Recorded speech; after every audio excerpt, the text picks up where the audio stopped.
Assalamualaikum warahmatullahi wabarakatuh.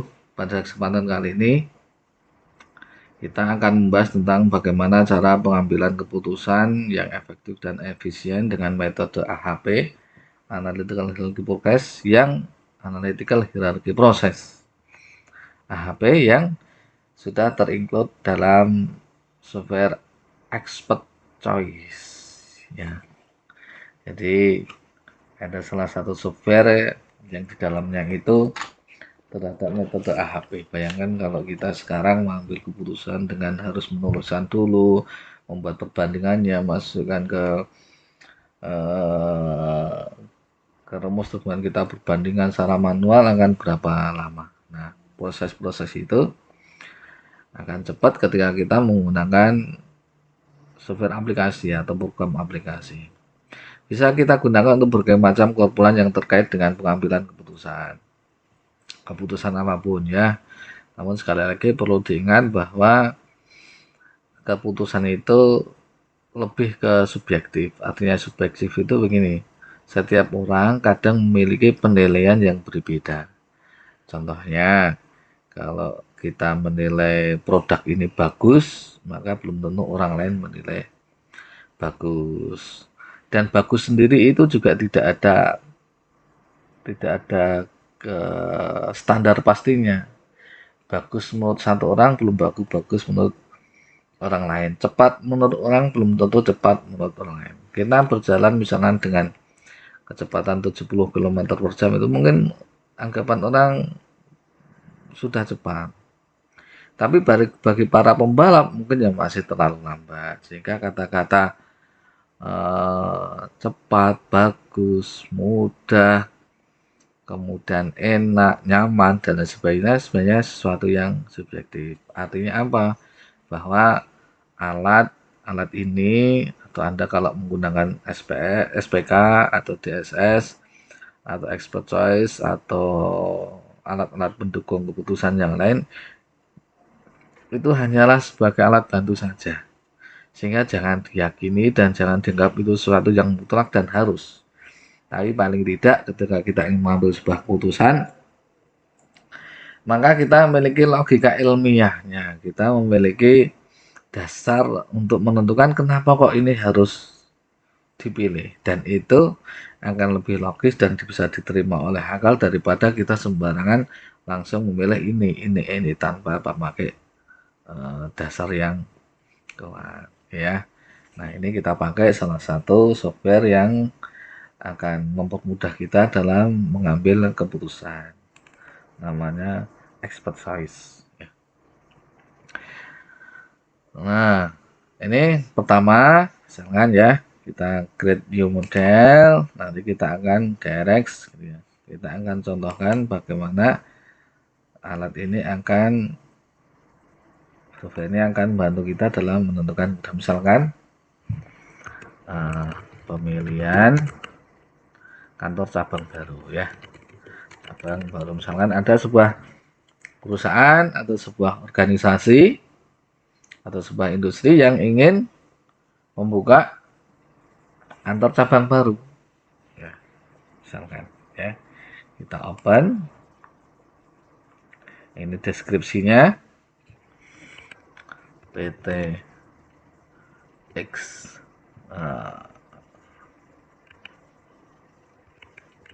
Sejahtera Makmur membuka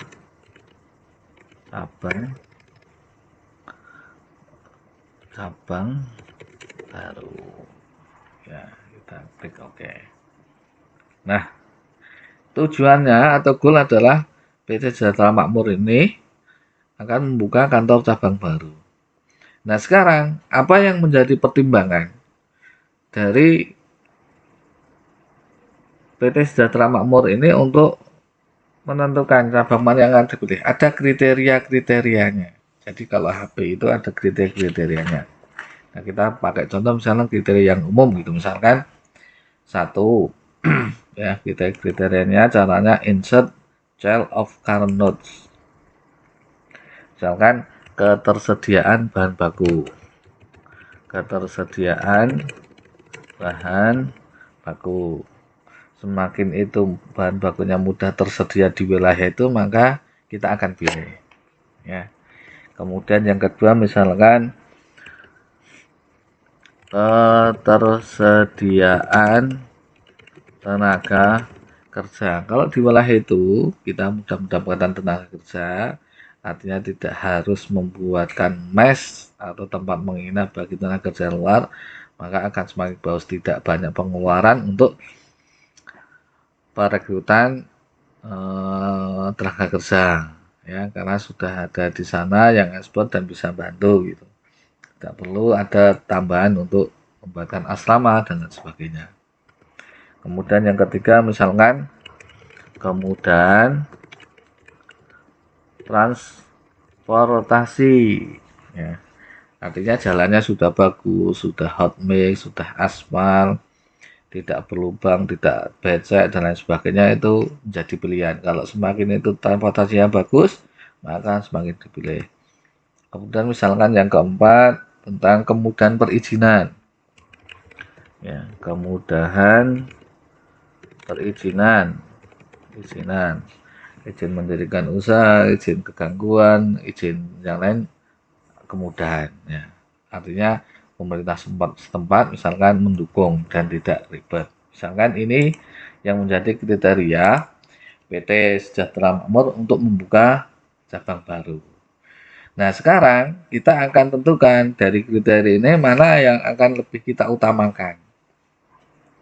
Jadi bagaimana? Ini kita klik, ya, pairwise numerical comparison, kita klik dulu, kita tentukan dulu mana di antara kriteria-kriteria itu yang akan menjadi lebih kita utamakan daripada yang lainnya, ya. Sekali lagi ini kan menjadi sebuah yang subjektif karena setiap orang kemungkinan juga akan memiliki perbedaan pendapat. Tapi paling tidak kita punya alat bantu yang akan memudahkan kita dalam menentukan alternatif, memberikan alternatif keputusan kepada atasan kita, misalkan pimpinan kita atau orang lain, ataupun untuk diri kita sendiri. Misalkan begini, ketersediaan bahan baku dibandingkan dengan, saya tarik ke sini biar kelihatan.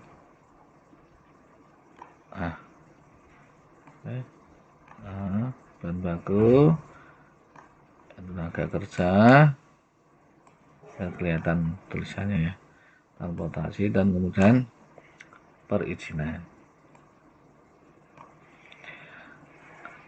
Ketersediaan bahan baku dibandingkan dengan ketersediaan ketenaga kerja, kita milih mana? Oh, kita milih ketersediaan bahan baku karena untuk lebih terjaganya proses produksi. Kita pilih di sini sangat. Ya. Kemudian ketersediaan bahan baku dibandingkan kemudahan transportasi. Oh, kita masih, ya, levelnya ini nih. Tidak apa, nanti kita cari yang lain. Yang penting bahan bakunya, materialnya, kemudahan bahan baku dan kemudahan perizinan. Oke, kita masih pilih yang bahan baku karena apa? Nah, izin, misalkan nggak berbelit-belit tidak boleh, yang penting kita dekat dengan bahan baku.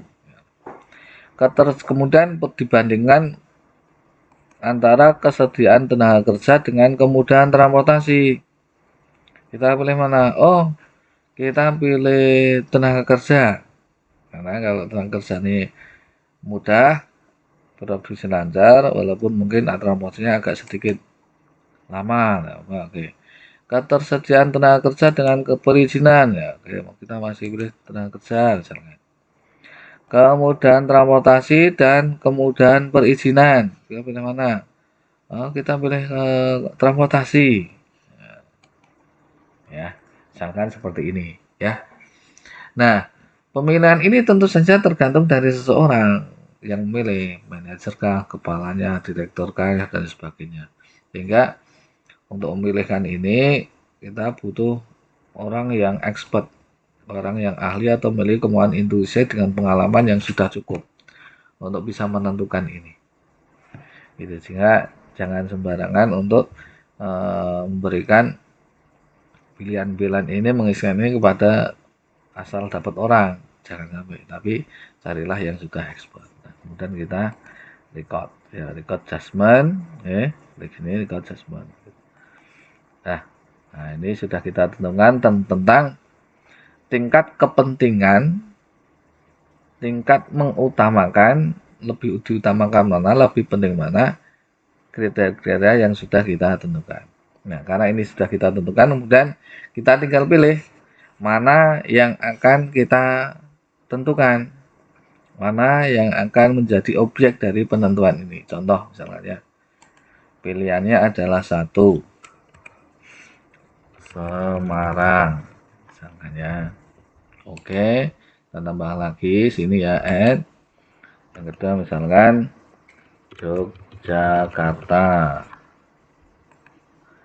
Kemudian tambah add lagi, misalkan Surabaya.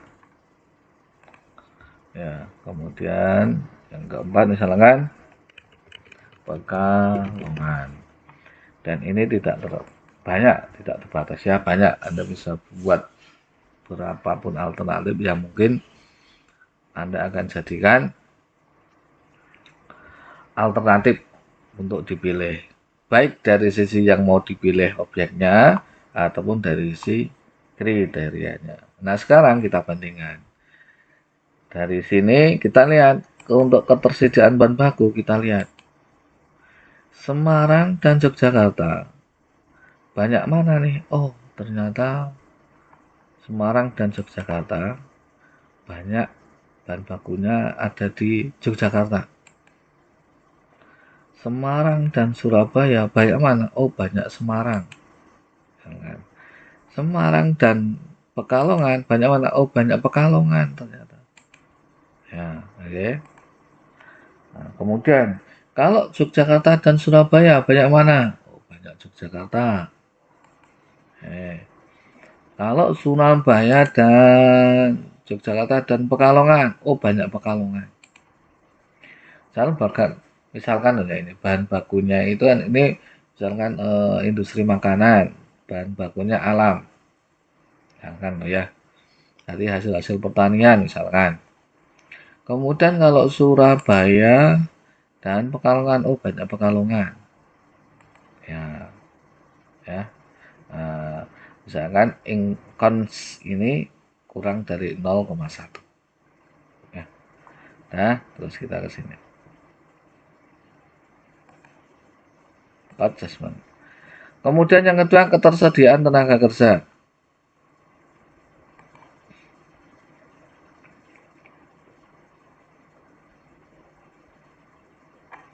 Oh, ini ya. Ketersediaan tenaga kerja. Oke.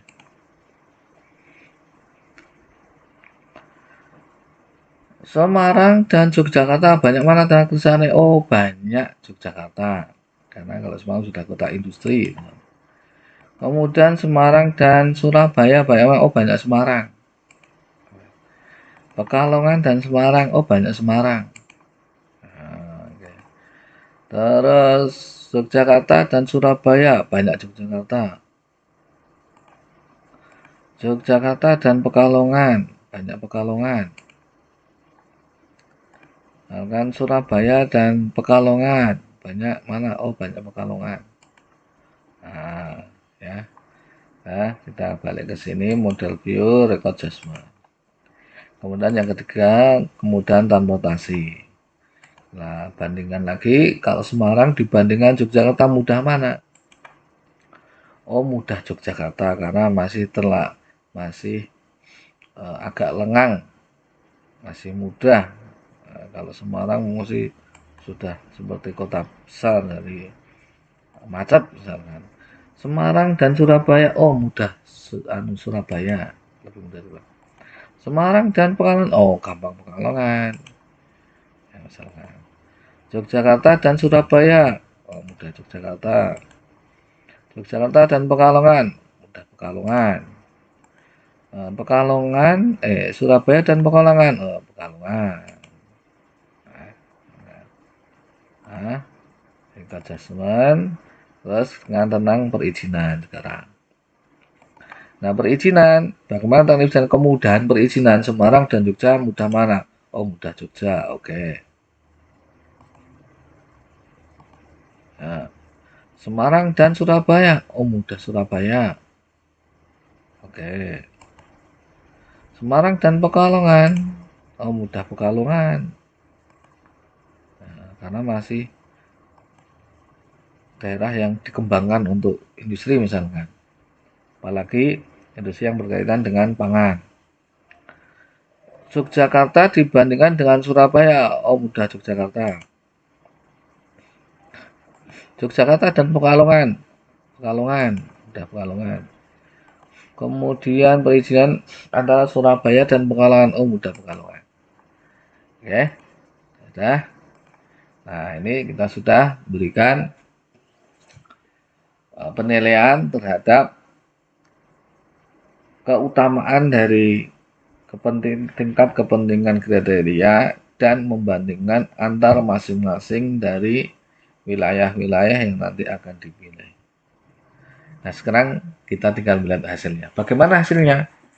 Mana yang menjadi alternatif terbaik dari alternatif yang sudah ada terhadap hasil pengolahan AHP yang ada di expert choice. Kita tinggal klik di sini, synthesis result. Dari sini kelihatan, yaitu alternatif pembukaan kantor cabang yang terbaru, kantor cabang baru yang terbaik adalah dipilih wilayah ini. Ya, kita short priority. Nah, muncul sebaiknya kantor cabang baru dibuka di wilayah Pekalongan karena lebih mudah untuk ketersediaan tenaga kerja, ketersediaan bahan baku, kemudian transportasi, dan kemudian perizinan. Gitu ya. Ini short priority, maka tingkat yang bisa dipilih atau nanti yang diberikan yang utama kali adalah Pekalongan, baru Yogyakarta, Surabaya, kemudian Semarang. Gitu ya.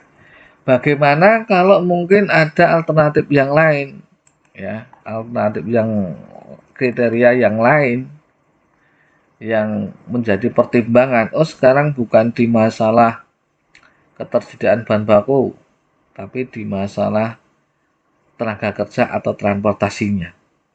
Atau semuanya tidak penting, yang penting adalah izinnya. Sama saja kalau semuanya baik tapi tidak diizinkan kan juga sama aja. Oh, ternyata yang jadi prioritas adalah perizinan. Bagaimana caranya? Klik di sini, sintetik grafik, kemudian dinamik.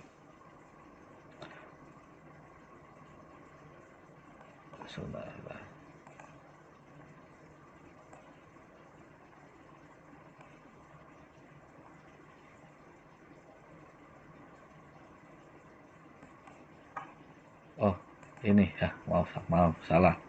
Harusnya diklik sini dulu, baru sini. Nah, salah ngeklik. Ini ya, di sini.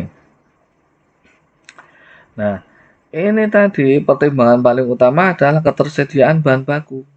Sehingga yang terpilih adalah Pekalongan. Nah, sekarang bagaimana kalau yang paling diutamakan adalah perizinannya. Misalkan ini di sini ya. Nah, tinggal kita klik saja, kita gerak ke sini. Kita lebihkan kira sampai ke 60%.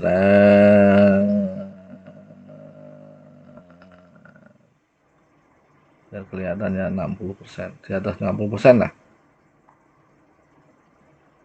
Ya. Nah, dari sini kelihatan. Ternyata Pekalongan menjadi alternatif utama. Yang kedua adalah Yogyakarta, kemudian Surabaya dan Semarang. Bagaimana kalau kemudahan transportasi yang diutamakan? Mungkin ya oke, bahan baku terus ya kita izin yang tapi kalau sulit masuk ya usahlah. Kemudahan transportasi yang kita utamakan. Nah, di sini nanti akan berubah. Ya, walaupun Pekalongan karena masih dikembangkan mudah semuanya tersedia, tetap jadi prioritas utama Pekalongan. Tapi di sini ada perubahan. Bagaimana kalau udah kemudahan dan kerja? Nah, di sini ada kan samping kanan akan berubah. Nah, ya. Nah, seperti itu.